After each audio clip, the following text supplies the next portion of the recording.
ṣe jòsà mẹ́ta àwọn bàbá wa Woli Agba bóyá gbòòsà ẹ̀mí ń lò mí ẹ pàdé. Nothing lasts forever. So the only thing that can last forever is nothing. So remain nothing so that it can last forever.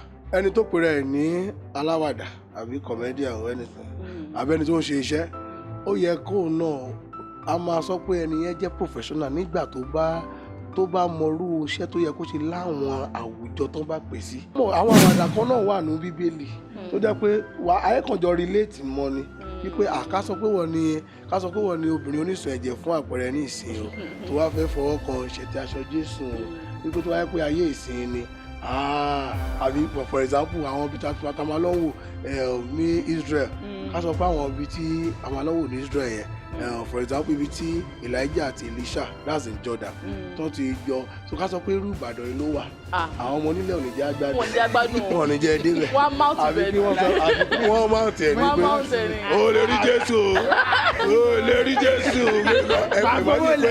mọ̀ pọ̀ ní ká sọ pé ibi bẹ̀rẹ̀ ní gọ́gọ́tà wà ṣé o ká àtàwọn adé wa ẹlòmí àti wa ti gbọ́ ọmọ bẹ́ẹ̀ Jésù máa wà mú wa ní o mọ̀ wá o Jésù. You can be funny and not be creative. It's possible that you are not funny and be creative. Times that people can be funny and be rude. Ìyẹn náà tún wà. Àwọn kankan wà tó jẹ́ pé it comes from your heart, within, being a happy person. When you are a happy person, some things come naturally for you because you are just happy around you. You hardly get to put anybody in mind. You say as you are peaceful with yourself. You have a plain mind. Ó bá ṣe wẹ̀ ẹ́ inú bẹ̀yẹn ni iṣẹ́ yẹn wà. Báwo kí n ròyìn bẹ́ẹ̀ ṣe máa ń ju díẹ̀ bẹ́ẹ̀ ṣe máa ń jó lọ ẹ̀yìn yẹn sá. Ara ò kí ń ro mí. Bàbá wa Sọ̀ní Adé wọ́n sọ pé nítorí wọ́n ní Woli Agba ẹsẹ̀ lọ́lọ́run bí mi ṣe sí ìdí ló ṣe é sí fún mi. Ìgbà ṣe dance drama àárín mi kankan. Bàbá máa bẹ̀rẹ̀ ẹ̀ náà mistake lásán ni wọ́n ń kọ́ àwọn ọmọ teacher tó ń kọ́ àwọn ọmọ kéékèèké wọ́n fẹ́ kọ́ wọn ní drama for end of the year party. Wọ́n wá di pé that was my brother anyways. Wọ́n wá di pé wọ́n wá kọ́ wọn àwọn ọmọ yẹn wọn wá ṣe dáadáa wọn pé káwọn ọmọ yóò ṣe ọmọ tó ní kókó sọ fún ọmọ yẹn pé leave that place I will beat you ẹ̀wọ̀n ọmọ yẹn kéré leave that òun ṣe dáàdì wọ́n ní kó wá ṣe dáàdì kò lè leave that place I will beat you leave that place I will beat you. ó wá ń ka títà lára yẹn pé ìyẹn brother mi pé òun ṣe ń sọ dáadáa wọ́n wá òkè ọmọ tó ṣẹlẹ̀ ẹ máa àtẹ̀jẹ́ máa sọ. so wọ́n ṣe ń lò bí àpàtì ẹ̀ ń jọ ẹ̀ àwọn parents wa love ẹ̀ gan. Kọ́lọ́ jẹ́ kí ọjọ́ máa meet right person. Anytime tó bá fẹ́ share vision yìí, it's always very important. Yes. Ẹlòmíràn tó yẹ kó tó bá jọ vision bá máa pa náà. Vision killer, yes. Some people they will have want to log on, but meeting with the wrong person. I was the first person he told. He just said, mo máa ṣe concept kan ní school lẹ́nu. Àwọn students wọ́n like ẹ̀ o. And that's why she narrate it. I said, okay. Hello, wonderful people. Welcome to another interesting moment with the HGT. And we're so delighted to have you on this episode. We want to thank you for your constant support, your the likes, the share, the comments. We see all of that. Thank you so much. And we love you. God bless you. So today, it is HGT with a guest. And today we have in our midst a living legend, an icon, someone that has touched life through his special talents. And I'm very sure that if you see him, you will be shocked. And of course, you enjoy today's episode. But before I introduce our guest in the studio, let me introduce my beautiful and my handsome colleagues in the building. So to my left-hand side, this is OG General, from the O to the G to the G to the R to the R to the G. Yeah, you're number one black entertainer. All the way from Ibadan. To the world. I thought I didn't go to add to the words. Yeah, I want to go add that. And yes, to the other side, that is our Alaja Tio Komo. Jay-Z body. Yeah, I like it. Yeah. Oh God, so get to level be chanton no Okay, so guys, yes, so our guest in our midst today. Let me give you guys expo. when you hear a man with the oil of gladness, Bang, bang. where do your mind go to actually? Where does it get That to? man that cannot do without entertaining you. This is a man that is multi-talented. He's an actor. He's a gospel artist, right? He's a content creator. I mean, a gospel content creator. He's the one that actually makes us laugh when we needed it. He's just a wonderful man. And this is no other person than Woli Agba! Oh my God! Hi, PM. Progress. Thank you for that. Yes. Oh, we are so happy to have you today. Thank you so much. I mean, I just noticed that the atmosphere just changed. The meeting just stepped in. I mean, that is anointing. Everywhere is just That gladness now, you have to feel it. Kabani any of me. Overflowing.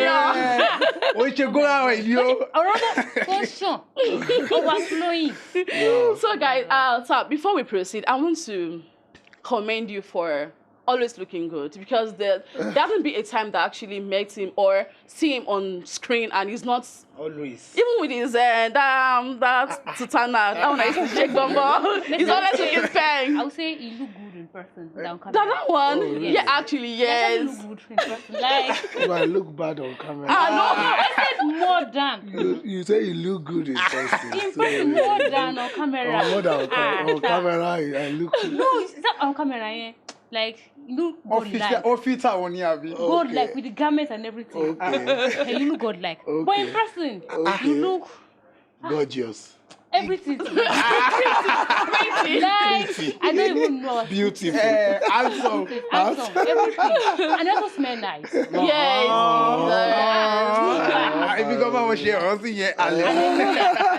So, sir, you're putting on a nice two-piece outfit, and Thank it's you. looking so nice. I love the color and the cap. This Thank is you. navy blue, and this is purple. Thank So, what's you. the motivation behind this nice color combination and this simple and classic look? The only motivation behind this is that's the Next outfit- thing to wear. Next thing to wear. That was what I saw. One go pon lebi And you're being designing Next aṣọ kan thing fún to event. wear. When my design aṣọ kan fún No, event. I can. If you call me for your event, I can put on singlet and come. Ah, no. You don't allow me to enter there. I will not enter there. I will not enter there. Thank you so much, sir. Thank you. Woli Agba, we are so Thank you. happy to have you around. I've said like countless times. That's because we are so happy, actually. Thank you. I'm So, grateful. let me start from who is Woli Agba? Let me start from that. Well, first and foremost, let me say, ẹ̀yin akọrin. Yeah. Àní ẹ̀yin akọrin. Happy Sunday. Same to you, sir. When it's over, if that person is light in complexion, tell the person you are the light of the world. You are the Light of the world. Ẹgbẹ́ ni àwọn Yeah, tó the wà light lẹ́. of the world.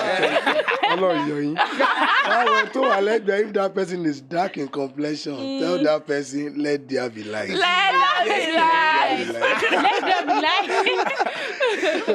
Well, I am so delighted to be here today. I say a big thank you to you for inviting me. Thank you First so much. thing is, every time I get a platform where I could connect with my people, I always want to honor such platforms so that they can see me, different from scripted characters, my real person. So, who is Woli Agba? Woli Agba is someone, the person sitting here is Dr. Ayobami Ajewole. Ooh. Woli Agba is a character, is a talent known from Dr. Ayobami Ajewole. And of course, he's the prophet with the oil of gladness. The only mission of Woli Agba is to make you happy, is to make you glad. Of course. And most of the time, we just, some of the scenarios that happens in our church, in our environment, those are the things we put together and to make people laugh and happy. So the mission is actually to make people happy and to laugh while we are passing across important information. So Woli Agba is a character. Oh wow!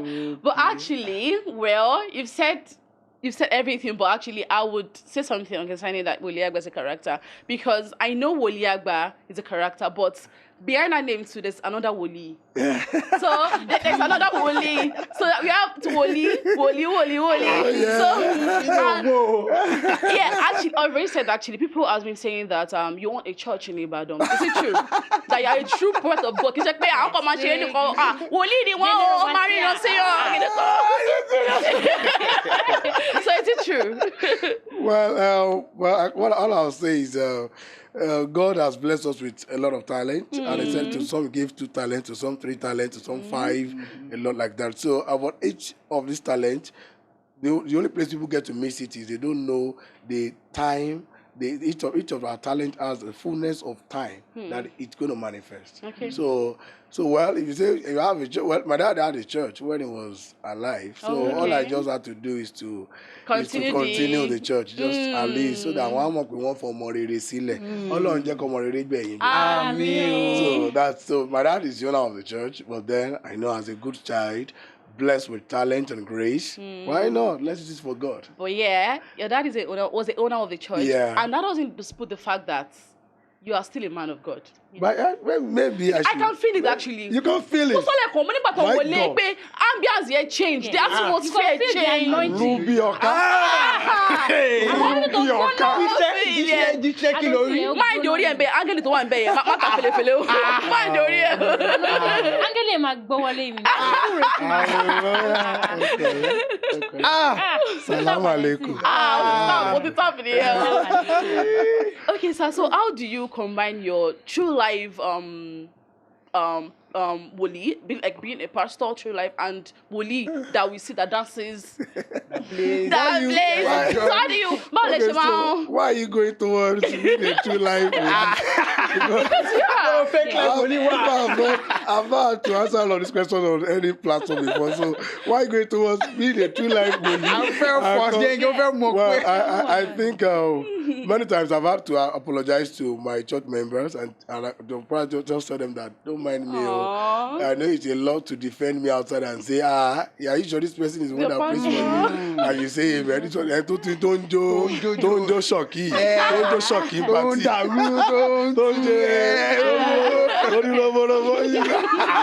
But you know, all I would just say to people is, it shows how sovereign our God is, how mighty God is. He uses the foolishness of this world to confirm the wise. Yeah. So, well, imagine putting the two together, which I'm not saying that I agree to, but maybe for some videos you might have seen online, well, I will say, I can do all things through Christ that strengthens you. Yeah. Wow. Okay. Applaud the same. Applaud the same. Now, in the first period called Wolim, any daddy in Lobere Church. Bẹ́ẹ̀ni. Now, gbogbo àwọn content tó relate mọ́ church ẹ máa ṣe yẹn. Ṣé ti lé àwọn experience ẹ ní pé ní church àwọn èèyàn báyìí ìyá sọjí kan bọ̀dá kan ló gbé generator kan wá tó ti gbó tó kàn fẹ́ donate ẹ̀bùn church ẹnìkan ló hùwà báyìí kan àwọn Igbo kan ló wá ṣe némì kan tó rí bákan ṣé ti experience àwọn trauma ẹ rí dàgbọ́ pé. Tá a bá sọ nípa irú àwọn content tí mò ń ṣe lórí social media àkọ́kọ́ bẹ̀ ni pé mo fẹ́ sọ pé àwọn kọ̀ọ̀kan wà tó jẹ́ pé àwọn ìrírí tí mo rí nígbà tí a wà ní church tá a máa ń lọ láago 7 àárọ̀ sí aago 7 alẹ́ 7 to 7. So irọ́ dáàdì wa kọ́ church táwa ọkọ lọ dáàdì yẹn wọ́n lè kẹ́sẹ̀ bóyá tó ìgbà gbàdúrà wọ́n lè léèyàn jáde. So àwọn kan wà tó jẹ́ pé ara wọn ni mo ti rí wọ́n á sọ pé Gabriel jáde kúrò mi a ní dáàdì ẹ lè lé mi kúrò ní chọ́ọ̀chì bàbá mi bàbá ẹ̀ wo ló ní chọ́ọ̀chì mi bàbá ẹ̀ ló máa kọ́ jáde Gabriel máa dẹ́sẹ̀. So àgbo táìmù ẹ̀ta bá fẹ́ gba àdúrà ẹbí lọ́dọọdún wọ́n á sọ pé bàbá yẹn sọ pé jẹ́ kí àdúrà ẹbí yín jẹ́ ó le. So ẹ wà mẹ́mbà family tó yẹ pé ó mú àdúrà pé dáadáa ìkọ̀tẹ́ bá tẹ wá sọ pé afẹ́kẹ́ bẹ́ẹ̀ bí wà gbàdúrà wípé Ọlọ́run jẹ́ kọ́nà wa là wá ní máa ń wọlé yìí kọ́nà pọ̀ wà á tún wá lọ ṣe rìhásà pé ẹ bá gbàdúrà pé iṣu ayé wa tó ń tà wá ní that's right iṣu ayé yìí that's right. So some of the characters that I saw with that man, at times I have a reflection of that. There are times that it reflects on me. Because I recall but I kind of feel it's like a gift. Because many times I've said many times kó tó wáyé pé bóyá nípa péyàn wà intelligent ni mo ti ṣe content over I can't count ìjọ kan la jókòó là ń kà á It was already, yeah, that's about 2018. I think 2,000, 3,000. Oh wow. So at your content. Ìmí wá tẹ̀tẹ̀ to post. Ṣe post. Torí pé ohun tí mo fi bẹ̀rẹ̀ ni mo fi policy kan bẹ̀rẹ̀. Okay. Yeah, if it is not funny, it's not flying. So I'm more if it's not flying. Because tí o bá ti láwàdà nínú, a ò ní tì sí gbòòrò. Because mo fẹ́ register brand mi nígbà yẹn. Mo fẹ́ register ohun tí mo lè ṣe. So mo wá ń bára mi sòótọ́ ọ̀rọ̀. Màá wò láàárọ̀, màá wò lọ́sàn, màá wò lálẹ́. Tó wáyé kó pamọ́ lẹ́yìn ní àárọ̀, tí ó rí mi lẹ́yìn lọ́sàn, mi ò ní post ẹ̀. Torí pé mo target world and world jẹ̀rẹ̀ a sì ní same time zone. So ẹlòmíì wà tó yẹ kó máa wò lálẹ́, èmi wà tó yẹ kó àárọ̀ ló máa wò. So kíní yẹn mo jẹ́ kó discipline kíní discipline báyìí. Mo fi ṣe bí discipline ìbáwí. Ìbáwí kọ́ ni wàhálà. Àwọn tó máa ń ogun fún ọ. So mo fi ṣe bí. Kó rẹ̀ ní ìjánu. No. Daddy gọ́jọ́ kò fún ẹ pé tèmi làwọn rí tó fẹ́. Kó rẹ̀ ní ìjánu ẹ lògò a ní ẹ lògò yìí ẹ lògò bàbá lògò bàbá làjì kó rẹ̀ ní ìjánu ni. So bí èèyàn bá fẹ́ mọ̀ discipline rẹ̀ wípé tí kíní ò bá ti pààyàn lẹ́rìn o ní ẹni post ẹ̀ ẹ mọ̀ láyé ìsìn ọ̀pọ̀lọpọ̀ ló jẹ́ pé ó máa wá ń dùn wọ́n wá sọ pé wọ́n ò wò ìwọ náà parẹ́ sòtọ̀rọ̀ tó bá ṣe kíní tó ṣe kejì tí ó bá ti bọ́ má post ẹ̀ jẹ́ kó sì máa jẹ ẹyọ kan yẹn lọ dúró nígbà tó yẹ kó wàá tún fi rí ṣe so from there mo rẹ̀ sí ní build àwọn tó ń believe nínú kíní mi so ní ìsìn we need to just go funny. I will just post it. I don't need to prove to you that I'm funny. Yeah, because we know. Over the years. Of course. So you get to a point whereby in tó wù mí ṣe ni mò ń ṣe. I get. Sherry, tell you about popular demand again. Yeah, it's not. I want to more because I want to prove beyond reasonable doubt that I'm capable of doing this thing. Yes. Ṣé o pé bí àpẹẹrẹ olówó nìsín tó bá ti lówó aṣọ olówó òkè wọn tálákà ló fẹ́ ra nǹkan tó wọ́n. Olówó kan lè wọ páàmù kan wọ́n sọ pé bó ṣe wà páàmù bó ṣe wà ó máa wọ́n burúkú ìwọ ló rò ó máa wọ́n gan ìwọ ló rò bẹ́ẹ̀ yẹ kó fara ń dùgbẹ́ mẹ́rin. So because the person himself ó ti work on his personality so for like 3 years I was serious with that thing. If it is not funny, it's not flying. Àwọn abẹ́rẹ́ sí ní tag ara wọn lórí àwọn àǹtí mi ṣe ń follow bọ̀bọ̀ ẹ̀ ṣá ṣe ń follow Woli Agba ṣá ó ti fẹ́ pa mí o mo máa ń rẹ́rìn. So I see some people right now táwọn náà ń tọpasẹ̀ kínní yẹn mo á rí pé wọ́n á post lọ́jọ́ kan ó lè take wọn ní another 1 week àbí 2 weeks kan tó post ọ̀rọ̀ wọn yé mi wà ní level yẹn lẹ̀ ṣe wà it's good ó dà bẹ́ẹ̀ kó fi the household name. It's very good. So, ṣé mo dáhùn ìbéèrè yín àbí mo kàn gbé gbàgbó lọ ṣá? Ṣé mi jẹ́ kó mo gbé gbàgbó lọ? Ẹ wo, level tí mi tẹ̀ fẹ́ gbé yín lọ, spiritual level ni. So, mo fẹ́ bèèrè ẹ̀mọ̀ pín sìn, àwọn content tẹ̀ máa ń ṣe, church related ni. Bẹ́ẹ̀ni, kì í ṣe church nìkan ó máa ń social náà. Ó máa ń wá social náà. Bí àpẹẹrẹ tó fẹ́ ká máńgò lórí òkè. Tó súnmọ́ church náà. Tó fẹ́ ká tí dáàdì ń kọjá lọ. Dáàdì wá wò pé alẹ́lẹ̀ lórí òkè yìí. Kò ń ṣe kọ́láre ni. Ebi ń pa ẹni. Ìyà ń jẹ ẹni. Kí ló ṣe lórí igi yẹn? Wo bá wọlé bá ń ká yẹn bọ̀. Káyọ̀ wá fún mi. Ó fún pọ̀pọ̀ pẹ̀lú méjì. Ọgbọ́ mọ̀ wí gba mango náà. So kẹ́tẹ́ mi tẹ̀ fẹ́ lọ bí church related yẹn. Ṣé mo pé ó máa ta bá àwọn churches kọ̀ọ̀kan náà? Tó àwọn wòlíì kan máa gbà ọ̀rọ̀ yìí máa jẹ mọ́ ọ̀rọ̀ náà. Mo tó wí wádẹ̀ sí jọ ọmọ òwe ẹni. Ó máa káyọ̀ lára bá. Especially àwọn white garment. Mi ò sọ. Kò ń ṣe white garment. Mo ní especially àwọn white garment. Wọ́n kàn wọ white ni kò sẹ́ni tí ò kì í wọ white. Mo bá àwọn white garment. Wọ́n wọ white. Mo máa ń fi ìjọ tí wọ́n rè wá bá mi tó sọ pé ṣé wòlíì ni mo sọ pé ara o. Mi ò rí pé áńgẹ́lì mo kàn ń kọjá lọ. Ìgbà tí wọ́n sọ pé ṣèmi mo wọ white mo ní rárá o 19 ni. So ṣé mo pé ṣé kò sí bí abi tẹ́ fi pé wọ́n ló ń nawọ́ kan wá pé ń gbọ́wọ́ kan wá pé ọ̀bọ yìí tó tẹ̀ ṣe báyìí fún wa pé ẹ jẹ́ ká fi hàn án ṣé spiritual attack kankan kò sí. Ṣé mọ̀ pé Bíbélì sọ pé tí ọ̀nà èèyàn bá tẹ́ Ọlọ́run lọ́rùn á jẹ́ kí àwọn ọ̀tá rẹ̀ náà kan wà lálàáfíà pẹ̀lú ẹ̀. Bẹ́ẹ̀ni. Bọ́ àwọn ò tí wọ́n ṣe ọ̀rọ̀ ta nìyẹn mo ráàánú gbà lọ́dọ̀ wọn àti pé mi ò kí ń ṣe content tó máa ń tàbùkù bá ẹnikẹ́ni. Bẹ́ẹ̀ni. Ohun tí mo máa ń ṣe náà ni wá ẹ kàn rí pé ṣáà rẹ́rìn náà ni àwọn náà wá rí i pé ṣé mọ̀ pé ọ̀tọ̀ ní kéèyàn ó ní èèyàn máa ń báyàn wí lọ́nà méjì èèyàn lè báyàn wí lọ́nà tó máa fi dùn èèyàn lè báyàn lọ́nà tó yẹ pé èèyàn á fi mọ̀ pé kò ní dùn á rẹ́rìn á yẹ sọ pé mo ti get content try to sọ yẹn ẹ get èèyàn lè wọlé kó sọ pé owó ṣe dress get out jọ kó kúrò níbi kíníkan kíníkan ó lè jáde kó lọ máa sunkún kó máa dùn pé kó ní mi sínú ó jẹ́ lè wọ́n kó sọ pé ọ̀gá ìwọ ṣá tí wọ́n ṣá máa ń wọ̀ ìyá ti jọ̀tá ẹ̀ ló ti wá ń bọ̀ tí o ṣe àwọn tó wá ń bẹ̀rẹ̀ ṣé wọ́n máa sá fún ẹ lọ́nà ìyá ti jọ̀tá ẹ̀ àmọ́ rẹ́rìn ẹ mọ̀ kò ní ní mi sínú mo ti pass message yẹn àmọ́ ìpè kò yẹ kí n wọlé nǹkan tó apá abẹ́yẹn lèmi ń jókòó sí àjọsọ lọ́rọ̀ ẹ̀rín náà ni. so ṣe mo yí pé ọ̀pọ̀lọpọ̀ especially àwọn Gen Z ọ̀pọ̀lọpọ̀ wọn no grow up watching you látàyè gan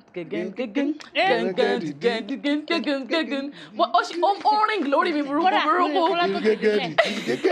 sọjí ọkọ àjàlá yes sir Woli sir touch him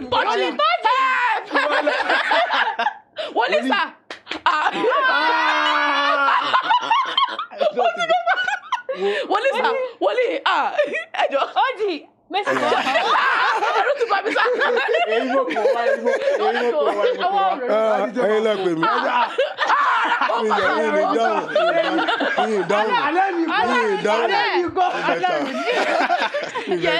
Yes sir, so ọjọ́ ti pẹ́ sir, and thank God for the grace of God. So ṣé ẹ mọ̀ pé oníkan tí o máa ṣe nǹkan consistently ó kàn máa nígbà kan tó yẹ pé kò máa rẹ̀ yàn pé bí a kì í tiẹ̀ stop kìíní àbí kìíní kan ṣé have you ever felt that way nígbà kan rí pé ó kàn sùn. ẹ wà ní láti gbọ́ orin bíbí òní ẹ̀. Be my strength when I am weak, my God, my God, my God. You be my strength. Wow. Well, Sherry, tí o bá ti ń gbàdúrà láyé kó máa gbàdúrà ìwé kọ́lọ́run fi ìbùkún ẹ̀ sí ohun tó nífẹ̀ẹ́ láti máa ṣe. Ṣé ẹ ti gbọ́ rí kéèyàn máa sọ pé kọ́ sọ pé ẹ lọ rest kó jẹ́ pé iṣẹ́ ẹ̀ ló tún máa fún rest. A sọ pé ibi ẹ̀ náà ti ń rí rest lọ torí pé mo nífẹ̀ẹ́ láti máa ṣe. Ẹnìkan nígbà kan wà tí Fúnkẹ́ Akíndélé sọ pé àwọn èèyàn sọ pé lọ rest ó láwọn sọ pé bóun náà ṣe ń rest nítorí pé tí n bá wọnú yàrá tí n bá ti ní kí n tún lie down mò ń ro constantly so ó jẹ́ dáhùn question tó yẹ pé mi náà ti máa ń ro tipẹ́tipẹ́ lọ́kàn mi máa sọ pé bóun náà ṣe ń rest so irú kan báyẹn ọ̀pọ̀lọpọ̀ ìgbà ló jẹ́ pé ẹnìkan sọ pé this life no hard na you get project so tó o bá yọ project tó ń wọ́rí ẹ kúrò wà á mọ̀ pé kásùkàjí ò le ìwọ ló ń ronú pé mo fẹ́ ra mọ́tò ìwọ ló ń ronú pé mo fẹ́ ra ìwọ ló gbáyé rú this life no hard na you get project so ó wọnú ní ẹ̀ ń lò orí ti mo mú tèmi bẹ́ẹ̀. Ẹ ti tọ́ grab tèmi bẹ́ẹ̀. Mo mú tèmi bẹ́ẹ̀. So for me there are times to just pé at times you feel really down you wanna just do some other things but torí pé àwọn òye kan yé mi wípé well mo máa sọ pé ìtẹ́lọ́rùn ló ṣe pàtàkì jù mo ṣe wà mo ní ìtẹ́lọ́rùn tó pọ̀ gan mi ò kì í sáré mi ohun tó bá ti wá máa dúpẹ́ lọ́wọ́ Ọlọ́run fún òdélé nìkan ló máa ń gbé yín sáré ẹ̀ṣẹ̀ yẹn ọmọ dádì nìyẹn ìyá ẹ̀ drop well sometimes ago mi ò rí ìyá ẹ̀ mo tí wá káwọn yẹ kó wà fún màbọ̀ lọ́dọ̀ yìí ni. ayọ̀dá sà ọlọ́run tó ti ràn yín lọ́wọ́. ẹ̀yin lè handle wọn sà. So there are times tó yẹ kó máa ń wá bẹ́ẹ̀ ṣùgbọ́n Ọlọ́run máa ń ràn yàn lọ́wọ́ tí wọ́n bá ti mọ bó ṣe máa ṣe àwọn ìgbésẹ̀ nígbà tí irú kan báyẹn bá wá. Kò lè wé ìwà dáhùn. Èmi ti fẹ́ fọ́ question tí pẹ̀lú mi béèrè lẹ́ẹ̀kan yẹn ẹ mọ̀ kó ṣe gbogbo pastor. Ok ìyàwó Àlàjí pẹ̀lú mi lórúkọ wọ Àlàjí nǹkan wọ. So mo fẹ́ béèrè pé a mọ̀ pé àwọn pastor mi wọn kì í appreciate comedy. Okay. Now, based on pé ẹ̀yin tó wá jẹ́ prophet. Yes. And you're now dwelling on that. Yeah. How do you feel? Aside the spiritual aspect. Yeah, ó yé mi. Báwo lẹ ṣe ẹ máa ń question yín pé need the buy now gbá kan ẹ mọ àwọn oríṣiríṣi ọ̀rọ̀ yẹn. Yeah. How do you feel? Ṣe rí nípa area yẹn ẹni tó pèrè ẹ̀ ní aláwàdà àbí comedian or anything àbí ẹni tó ń ṣe iṣẹ́ ó yẹ kó náà a máa sọ pé ẹni yẹn jẹ́ professional nígbà tó bá mọrú iṣẹ́ tó yẹ kó ṣe láwọn àwùjọ tó bá pè sí. Mo ti rí ọ̀pọ̀lọpọ̀ àwọn tó pera wọn ní comedian tó yẹ pé wàá wo setting ibi tó ń pè ẹ́ sí ẹni tó ń pè sí setting political party for example pé wàá bá wa anchor àbí wàá pa wá lẹ́rìn ó lè lọ́ máa sọ àwọn àwàdà kíní kan ní church kan àbí ó máa sọ àwọn àwàdà so àwọn kan ló ti tàbùkù church yẹn torí pé wọ́n pè wọ́n sí church òun sọ àwàdà tó sọ ní club house wípé ìgẹ́ wọn gẹ̀ ìná bring wọn ní church so àwàdà church náà ẹ mọ̀ pé Bible sọ pé in the presence of God there is fullness of joy so tó bá mọ̀ àwọn àwàdà kan náà wà ní bíbélì tó jẹ́ pé ayékànjọ relate mọ́ ni wípé ká sọ pé wọ́n ni obìnrin oníṣun ẹ̀jẹ̀ fún àpẹẹrẹ ní ìsìn o tó wá fẹ́ fọwọ́ kan ìṣẹ̀tì aṣọ Jésù o wípé tó wáyé pé ayé ìsìn ni àbí for example àwọn ibi tí a máa lọ wò ní Israel ká sọ pé àwọn ibi tí a máa lọ wò ní Israel yẹn for example ibi tí Elijah àti Elisha that's in Jordan tó ti jọ so ká sọ pé irú Ìbàdàn yìí ló wà àwọn ọmọ onílẹ̀ ò ní jẹ́ agbádùn wọn ò ní jẹ́ débẹ̀ àbí kí wọ́n máa tẹ̀ ní pé ó lè rí Jésù ó lè rí Jésù ẹgbẹ́ pé mọ̀pó ni ká sọ pé ibi bẹ̀rẹ̀ ni gọ́gọ́tà wà ṣé o ká àtàwọn adé wa ẹlòmíì àti wa wà á ti gbọ́ ọmọ bẹ́ẹ̀ Jésù máa wà mú wa ní o mo wà o Jésù ṣé àwọn pé irú kan báyìí nìsín ṣé ìrìnsìn ní church setting they will relate they will say wọ́n fẹ́ gbé wa padà sí memory. wọ́n lè gbé pọ̀ ipò òkè tabaru lóòótọ́ ibẹ̀ so bọ̀rẹ́ lómi wà tó jẹ́ pé wọ́n pè é sí church kó wá pa wọ́n lẹ́rìn wọ́n á bẹ̀rẹ̀ sí ní mú setting church gan spiritual setting ni ìwọ kan tó fẹ́ ṣàwàdà gan wà tí kọ́kọ́ pray fún rẹ̀ Jésù náà rẹ́rìn wọ́n lè sọ pé Jésù rẹ́rìn fún yín mi kàn lè sọ ń bí mi sí. Jesus help ti ní kọ́ mọ̀ mọ́ sá o. Mo Jesus laugh Jesus laugh John ẹ ṣí John ṣé dúró lórí fún ẹ. kò lè àṣì John. ok John kì í sá. ṣé John lẹ ṣí dé ẹ má ṣe John. ṣe sí bẹ́ẹ̀. ó wà ń bẹ wo ni. Daddy o ti ń jọ wáìnì o. Happy wáìnì. Oh wow ok mo ti fẹ́ bèrè yìí pé báwo lẹ ṣe máa ń meet up pẹ̀lú àwọn comedies yìí because kò tí sí ṣòyìn tí mo wò yìí tí mo rẹ́rìn takìtì. ìkọlà wò lọ́sọ̀ yìí tàbí tó lẹ fún mo lé náà. tí mo lẹ fún mo láti kí ló ṣe pàtàkì. bọ́ksà mo dé sí fún mi dẹ̀ jábọ́. àti rẹ́ ìwúrí kí ni bàbá yìí tún ní tó tún gbọ́. The thing is I wasn't even expecting that move yẹn lọ pa mí lẹ́rìn jù move yẹn ni. we needed to be related a ní láti máa sọ wípé o ti ṣe é gàgbé o ti ṣe mí àwọn tó sọ àwọn ṣe experience.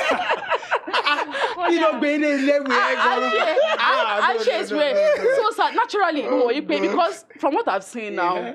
In fact, ó dà pé yẹn gbọ́dọ̀ interview because ó gbé ẹni gidi ro mi ó ti fẹ́ rẹ́ so naturally ẹ ní talent pé you're just a funny person but actually being a funny person is different from being I don't know a creative person. A creative person. You understand? You put one or two together before, like you said. Anytime I go church, I let my shout joke kini ko buy. So how do you put up with? How do you meet up? Because since see wo kini wọ́n jẹ́ pé so two comedy maybe G. It's all it comes very easy. The talk, the gesture, everything. So báwo lẹ ṣe máa ṣe sá? Aside praying, I know you pray. I know you pray before you start. So aside that, how do you do it? Báwo lẹ ṣe keep up?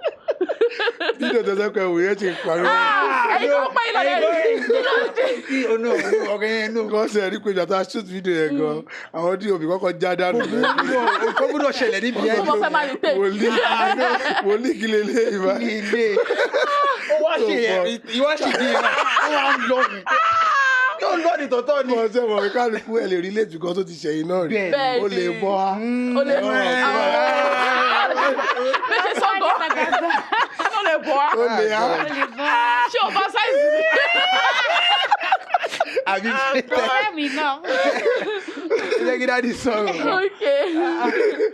Well, like you said, you can be funny and not be creative. Of course. But all thanks to God that we can be creative and of course funny. Funny, yes. Yeah, not too wa. And you can. It's possible that you are not funny and be creative. Definitely. Yeah, not too wa. One are creative but one funny. Oh, funny Ben. Yeah, wo idea kan tó bí kan. So kí ni jẹ́ funny gan but what tó ṣe you funny. So man wa bẹ́ẹ̀. But ká dúpẹ́ lọ́wọ́ ibi tá ti bára wa. So there are times that people can be funny and be rude. Ìyẹn náà tún wà. Bẹ́ẹ̀ni. So àwọn kankan wà tó jẹ́ pé it comes from your heart, be within, being a happy person. When you are a happy person, some things comes naturally for you because you are just happy around you. You hardly get to put anybody in mind. You say as you are peaceful with yourself. You have a plain mind. Bó bá ṣe wà inú bẹ̀yẹn ni iṣẹ́ yẹn wà. You have a plain mind. Inú plain mind. Yeah, no, most so like when you have a plain mind, dìyàn sínú. Ibi tẹ́ ti ń shoot kò jẹ́ kó bóyá o fẹ́ máa jẹ gbéraga. Àbí o lẹ́tàánú sí. Lẹ́tàánú, kò sí grudges or anything. You have it comes natural. You just flow. It flows. Irú ti yẹn ní ti I was out of the script already. Mo kàn fẹ́ kúrò nínú sí yẹn so and I said. Ó wá from nowhere. That scene yẹn gangan. No. Olùmí àrògàn. Kúrà wọ́n tí mi ti fẹ́ bèrè ni pé. Ṣé mo pé fẹ́ṣẹ̀ jẹ́ cannot be an icon, a legend. Without going to Mecca.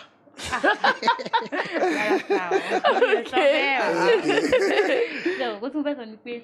Ṣé o ní àwọn bóyá bí content creator àbí people that are already into this they look up to like when you are starting kó ti pẹ́ gan. Ló ti pẹ́. Ó ti pẹ́ gan. Àwọn gan-an pè ní OG before IG. OG before IG. Ó ti pẹ́ gan. Ó ti pẹ́ gan. So nígbà yẹn náà ṣé o ní àwọn kan tí ẹ look up to àti ìsinyìí náà àwọn wo náà lè lókè. These people they are like inspiration to me. These people I take from them. Don't ginger yín tó dé pé ẹ̀dẹ̀ṣẹ̀ wà nínú iṣẹ́ yìí náà. Ó ṣe Ọlọ́run. Ó bójú mi jẹ́. Ó ṣe Ọlọ́run. Ó bójú mi jẹ́. Ká dúpẹ́ lọ́wọ́ Ọlọ́run. Mo kàn ro kankan tẹ́ sọ ní ìsinyìí. Àti ìgbà tí a blow nígbà tá a ṣe dance drama. Kò sẹ́ńtà rí. Àwọn làwọn kọ́ bẹ̀rẹ̀. So but gbogbo ẹ̀ máa ń já sí wípé bó ṣe wà lọ́kàn èèyàn zeal téèyàn fi nífẹ̀ẹ́ nǹkan. But àwa ní parọ́ o dáàdì tó bí mi lọ́mọ wà into drama. But àwọn èèyàn mọ dáàdì.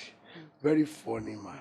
Àwọn náà wà creative báyẹn ọwọ́n ọmọ wọn so Ọlọ́run á fẹ́ kọ́ mọ àwọn ọmọ wọn bóyá yẹn ní ká wá sọ torí nígbà táwọn kò ṣe dance drama àárín mi kankan gbàdúrà máa bẹ̀rẹ̀ ẹ̀ náà mistake lásán ni wọ́n ń kọ́ àwọn ọmọ teacher tó ń kọ́ àwọn ọmọ kéékèèké wọ́n á fẹ́ kọ́ wọn ní drama for end of the year party ló wá di pé that was my brother anyways ló wá di pé wọ́n wá kọ́ wọn àwọn ọmọ yẹn wọn wá ṣe dáadáa wọn ṣé táwọn ọmọ yóò ṣe ọmọ tó ní kókó sọ fún ọmọ yẹn pé leave that place I will beat you ẹ̀wọ̀n ọmọ yẹn kéré leave that òun ṣe dáàdì wọn ní kó wá ṣe dáàdì kò lọ leave that place I will beat you leave that place I will beat you. ó wá ń ká títà lára yẹn pé ìyẹn brother mi pé bó ṣe ń sọ dáadáa wọ́n wá òkè ọmọ tó ṣẹlẹ̀ ẹ máa àtẹ̀jẹ́ máa sọ. so wọ́n wá ṣe end of year party ẹ̀ ń jọ yẹn àwọn parents wa love ẹ̀ gan. Kọ́lọ́n jẹ́ kí ọjọ́ máa meet the right person. Anytime tó bá fẹ́ share vision yín, it's always very important. Yes. Ẹlòmíràn wà tó yẹ pé tó bá jọ vision bá máa pa náà. Vision killer, yes. Some people they will have wọ́n bá ti lọ gan. But meeting with the wrong person, I was the first person he told. He just said, mo máa ṣe concept kan ní school lẹ́ni. Àwọn students jẹ́ like ẹ̀ o. And that's a she narrate it. I said, ó wà okay. Àwọn tá complain bọ́ káàkiri àdúgbò yìí. Ẹ ká wọlé bẹ̀rẹ̀ concept yìí. Mo yẹ pa àwọn ọ̀rẹ́ mi ládùúgbò nìyẹn pé báyìí ṣe rìhásà nìyẹn ìkọ́kọ̀ pé pásítọ̀ wọn church ẹ ló pásítọ̀ fẹ́ wá ṣe drama kan fún yín sà ó ní ẹ wá bá a ṣe lọ́wọ́ ẹ pásítọ̀ jẹ́ dìde wá mi irú drama wò lélẹ̀ it was so funny ìwàlá ṣe ó ti gan pa pásítọ̀ ẹni no èmi kọ́ bó olóòkò area pastor ẹjọ́ oní drama kan àwọn ní present him last Friday àwọn kan ló máa ṣe ìnáwó so bá ṣe bẹ̀rẹ̀ nìyẹn bá ṣe bẹ̀rẹ̀ sí báyìí so now coming to this time too the same I wasn't me or anybody I was just trying to do my thing you know I could remember that I was coming from somewhere mo ti wá dé ibì kan mo wá ní ó ti yẹ kí n máa fi èdè ìlú Ẹ̀gbàdúrà Ìjẹ̀ṣà mo wá sọ pé ìpẹ̀yìn dà èyìn mẹ́nu ìṣe kíní kan that was my very first one ó lọ viral ó ra followers pọ̀ fún mi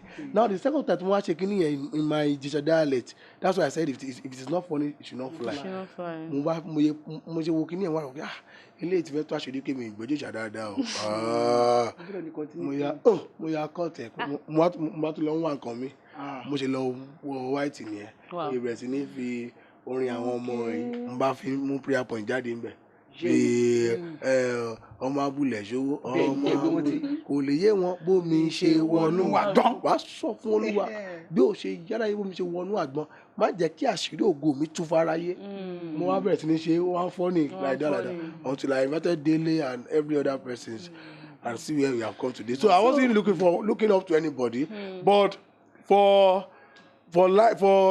in terms of wípé relevance àbí kíkan wo pé mò ń wòyàn tí máa sọ àwọn nǹkan tó máa encourage mi àyè máa wò pé kò sí ńlá mi bí kí n máa sọ pé mo like máa wo bọ́n ṣe máa ń wà creative nípa bọ́n ṣe máa wrestling ṣé mo ń ja wrestling àbí bó ló fún yín ní motivation but mo máa wò pé wrestling wọ́n lè jẹ́ kẹ́nìkan ti lọ for a long time akọ̀yẹ̀dẹ̀ gbé wọ̀nyí lẹ́ẹ̀kan náà ni for instance on my page it's been a while people saw Dara with us ó ti dàbí just má kàn gbé wá lẹ́ẹ̀kan náà gbà bàbá yìí lẹ́lẹ́ wọ́n ti mú múra yín you know like that. Wow so talking about that old single pa torí mo sọ lẹ́ẹ̀kan pé ọ̀pọ̀lọpọ̀ wa bí a ṣe mọ̀ yín ni and we enjoyed it then so kí ló dé tí stop Otigokpa pẹ̀lú àwọn crew yín why did you stop and why did you divert to Woli? Well once I ṣe Otigokpa. Really? Yeah. Okay. But you know like I said my brother received that inspiration. It was for him. I started the ministry together with all of us there. So but by the time a tún fẹ́ expand. You know vision tún wá náà wípé ká tún expand to what we are doing but at the moment wọ́n sì ń ṣe definitely wọ́n sì ń ṣe dance drama wọ́n sì ń ṣe dance drama sí ìlú. but ìgbà kan rẹ̀ pé ìgbà táwọn èèyàn fẹ́ máa béèrè pé kí ló ṣe méjì tí social media ń fẹ́ mọ̀ kókó tó ń ṣẹlẹ̀ ó jẹ́ ìjà ọmọ ìmọ̀ pé àwọn ẹlòmíì tó máa ti rí ẹ̀yin méjì bọ́dà gbà táwọn Peter and Paul táwọn wọ́n ti jà kí ló kọ́. So people were too curious to know pé kí ló ṣe dádì àti ẹ̀gbọ́n o so all the way a tún gbọ́ pé ẹ tún sọ̀rọ̀ lórí màtá yẹn pé two of you are coming back there's something you are coming up with àdẹ̀tún rí ẹni kẹtẹ ṣe kọ́ńtẹ́ǹtì kan pọ̀ ọ̀ká tiẹ̀ rí ẹ̀mí èjì yìí kọ́tẹ̀ tó mọ̀ jọ. àbíkọ́ tí wọ́n ti wá Sunday service kan o. àbí. well gbogbo ẹ wà lọ́wọ́ náà. àtọwọ́ àwa náà. àtọwọ́ àwa náà Ọlọ́run àjọ àṣàkóso. So how do I expect wọ́n ní anytime soon? kò sí kan tí ó lè ṣẹlẹ̀. Okay ní IPM ni o ká máa expect on IPM. alágbára lọ́lọ́sẹ̀. But everything is actually cool. By the grace of God, everything is fine. We are doing very great. We are doing very great. Okay, yeah, ọgọ́ ló jẹ́ kí ẹ pè mí. Oh, yeah, ọgọ́ ni ẹbẹ̀. Ìwúrọ̀ ti fẹ́ sọ fún yín pé ó ẹsẹ̀ ń débi purpose ọgọ́ báyìí. Dádì tí bá ní redeem gbà ẹ̀ tí ìbò ìmọ̀lé, mo máa ń wọ méjì pé ẹ̀yin méjì yìí. Well, gbogbo ẹ̀ náà fún ògo Ọlọ́run. Bẹ́ẹ̀ni. That's what I'm going to do. Wọ́n dẹ̀ máa ní pé ogún ọmọdé ò lè ṣeré fógún ọdún. Like you said, wọ́n ní pé vision. To gbé wọn fẹ́. Another vision. So mo dẹ̀ mọ̀ wípé even the Woli Agba tẹ̀ ń ṣe gan-an ibẹ̀ náà let's pick because you acted as Woli nínú is it. Ibẹ̀ náà ni kí ló ń sọ take it àbí mo ṣe láti kẹ́mọ̀ kọ́kọ́ wo ni o yes I'm biggest fan ni mi o. Kò sí wọ́n nìkan. Ẹ ṣe Jòsà mẹ́ta àwọn bàbá wa Woli Agba ó yá gbọ́sà ẹ̀mí ń lò mí ẹ pàdé. Ẹ pàdé. Ẹ̀mí ń lò. Yes, sir. Ẹ wálé sá. Bẹ́ẹ̀ ṣe máa ń jù díẹ̀ sá. Bẹ́ẹ̀ ṣe máa ń rè díẹ̀ sá. Because actually, àwọn obìnrin mi ò lè rè ní bẹ́ẹ̀ ṣe rè ní sá. Wọlé ara yín rọ. Wọ́n tẹ̀yìn yẹn. Ara yín rọ wọlé kí ló dé. Báwo ṣé àwọn òkè ròyìn ni sá? Ṣé pé stress máa pé tí wọ́n á délé mo máa kọ́ máa fi ra. Mama ti pa ká mú. Ìjọ gbogbo fídíò mama gan àwọn èèyàn ní pé bàbá ìgbà àsọyá ìdí. Mama kan ti di content creator. Wọ́n ti sọyá ìdí nǹkan tó yẹ kó. Sàmúlẹ̀ ṣàlàwò kí n ròyìn bẹ́ẹ̀ ṣe máa ń ju díẹ̀ bẹ́ẹ̀ ṣe máa ń jó lọ ẹ̀yìn yẹn sá. Ara ò kí ń ro mí. Bàbá wa Sọ̀ní Adé wọ́n sọ pé nítorí wọ́n ní wòlíì àgbà ẹsẹ̀ lọ́lọ́run bí mi ṣe sí ìdí ló ṣe é sí fún mi. It's always gbogbo ẹ̀ wá láti inú ṣé àwọn pé irú nǹkan báyẹn ó máa ń tí ọkùnrin mi lójú. Gbogbo ẹ̀ wá láti being a happy person and a humble person. Téyàn bá àwọn humble kò lè máa jùdí báyẹn. Báwọn kò yá ó lè ṣe wúrà ó jẹ́ ń jùdí. Wọ́n kùnrin ní òun àwọn kò yá àrùn ò lè jùdí. But bẹ́ẹ̀ni ṣe mú kan láìkẹ́ ni I'm just happy. Ọmọ ọ̀gẹ́ yìí létí lọ ọgbọ́n tó máa sọ kankan yín o. No one need to say anything. Ẹ máa enjoy. Oh my God. Ẹ ti ní sùúrù. Mi ò pẹ́ jù ní jíjù yìí. Ká jù yìí sá. Mo lè jù lẹ́nu wẹ̀. Ibi fún mi. Mo jù nú plane èyí mo ń wò mí ni. This morning. Oníyàjọ́ ta ẹ̀. Mo rùdí sẹ́yìn bò. Ó ní I can do it too. Ó ní come and do it. Ó ní come and sit down. Abínibí ni. Ó yàtọ̀ stability. Wòlíì, kí ló dé tí ẹ ní ìgbéraga? Mo ní o. Ní sá. Mo ní sẹ́. Because Eduro. Are you me? Mo ní ìgbéraga. Ní sá. Àní mo ní. Mo ti rí couple of times pé ẹ fẹ́ lè wọlé wọ́n fẹ́ ṣe kandi ni o àwọn kan wá ń tẹ̀rí jẹ tó ṣe wọ́n fẹ́ lè tẹ̀rí ẹ̀ wọnú ọwọ́ báyìí each and every time you are always bowing to greet even a small child tó máa kí yín ẹ máa ń tẹ̀ náà ni àwọn èdè máa sọ pé wòlíì ò ní ìgbéraga is a very humble person why tẹ̀ ṣe ní ìgbéraga you are a celebrity you should have some parts. Ẹnìkan sọ pé nothing lasts forever. So the only thing that can last forever is nothing. So remain nothing so that it can last forever. Ní sàn fún wa jẹ́ ni ẹ kàn fún wa ń bí wa jẹ́ ni. Ṣé no tiẹ̀. Remain nothing so that it can last forever. Because the only thing that lasts forever is nothing. Last forever. So remain nothing. Remain a person that anybody of any class can relate with. You don't see you as if we are because every something has expiry date. Nothing lasts forever. So remain the nothing. So for me, and that's one. Number two, more this aspect. So pé Ọlọ́run máa ń júbà onírẹ̀lẹ̀. God worship. Ó júbà onírẹ̀lẹ̀, ó ń júbà. Kò júbà olódodo, kò sọ pé ó júbà righteous one. Ó júbà onírẹ̀lẹ̀. So then that's two. Number three, tẹni tó dé láti rí tẹni tó ń bọ̀ la mọ̀. So mo máa ń bẹ̀rù àwọn tó ń bọ̀ lẹ́yìn mi ju àwọn tó ti wà wájú mi. I respect them because I look at my life all of a sudden ló máa change. Ẹ má bínú pé mo gbá máìkì náà ó máa change. Ó máa change. Wow. Sorry o Sandman ṣé mi ti gbá máìkì. Sorry o tó bá jẹ́ sọ̀rí ẹja lọ sàlẹ̀ ká lọ jà. Màálù ìbàjẹ́ mo ní wọ́n sọ pé kínní máa blọ́ọ̀kì ti Sandman. ẹ sọ ọkọ ní fídíò when sorry to just take you to this memory. Kò sí wàhálà. Nígbà tí ẹ ní tẹ lose ọmọ yín. Okay. Ẹ wá sọ ní fídíò yẹn pé tẹ ṣe ń bọ̀ láti ní hospital pé àwọn èèyàn tí ẹ mọ̀ nǹkan tí ẹ̀ ń go through pé tẹ bá dẹ̀ ṣe ọ̀rọ̀ ìgbéraga tó sọ yìí ló jẹ́ kí n mọ̀ ọ̀rọ̀ yẹn pé how do you now cope? People didn't know what you were going through and still yet wọ́n tún wá èèlì yín Wòlí Àgbà kínní kan but still yet ẹ ti mọ̀ tẹ ṣe manage ẹ̀ẹ̀kan amọ́ anybody. How do you go through it?